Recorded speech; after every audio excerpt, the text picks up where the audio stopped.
everyone, welcome back to my channel. We are doing the chapter 9 gravitation. Our today's topic is mass and weight. मास और wait क्या है, इनकी definitions, units, ये कैसे, किस place पे इनकी क्या वैल्यू होती है, क्या सेम होती है या डिफरेंट होती है, और किसी चीज़ का वेट अगर अर्थ पे कुछ है तो वो as compare to earth moon पे क्या होगा। सो पहले है मास। मास क्या है?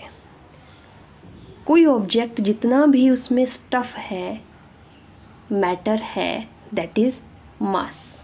So mass is the quantity of matter that is contained in any object. और इसकी यूनिट है SI सिस्टम में किलोग्राम. ठीक है, ये हर प्लेस पे क्या रहता है, सेम रहता है. तो मास ऑफ द ऑब्जेक्ट क्या होगा, कांस्टेंट होगा, और फ्रॉम प्लेस टू प्लेस ये वेरी नहीं करेगा.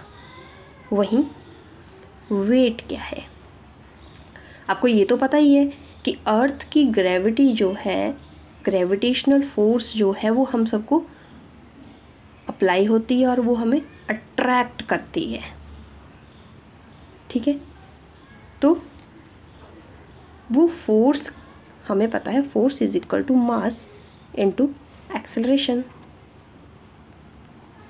मास तो सेम रहेगा, but here acceleration is acceleration due to gravity. और वो फोर्स जो हम सब पे लग रही है that is weight. So weight is equal to mg. So पहले आगे इनकी definition.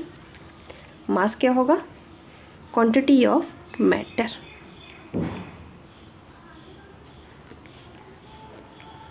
Quantity of stuff that is contained in any object, that is matter, and SI system में its unit is kilogram.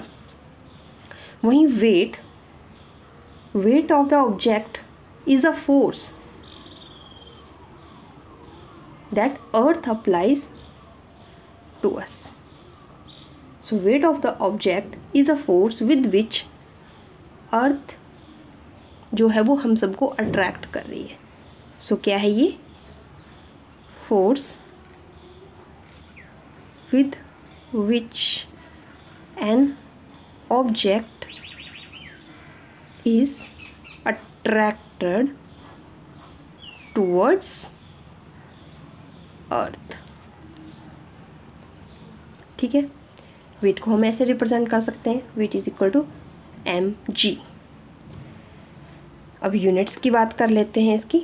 मास की यूनिट किलोग्राम और acceleration due to gravity की unit metre per second square. जब हमने force chapter किया था, what is 1 kilogram metre per second square, that is newton. So weight की unit हो जाएगी न्यूटन.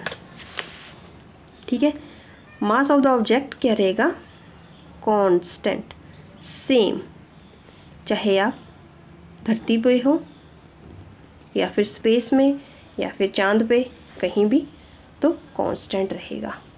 वहीं वेट जो होगा, क्योंकि जी की वैल्यू बदलती रहती है. ठीक है, पोल पे ये कुछ और होगी, इक्वेटर पे कुछ और होगी. ठीक है, और जब आप अर्थ की ग्रेविटेशनल फोर्स से बाहर चले जाएंगे, मान लीजिए आप मून पे ही चले जाते हो, तो वहाँ पे कुछ अलग फोर्स लगेगी आपके ऊपर. सो वहाँ पे वेट कुछ और होगा. सो जी की वैल्यू कंटिन्यूसली बदल रही है, सो वेट भी क्या होता है, from place to place it is different.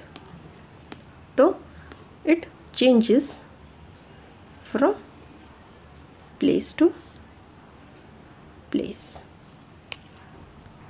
So weight depend करेगा लोकेशन पे. क्यों?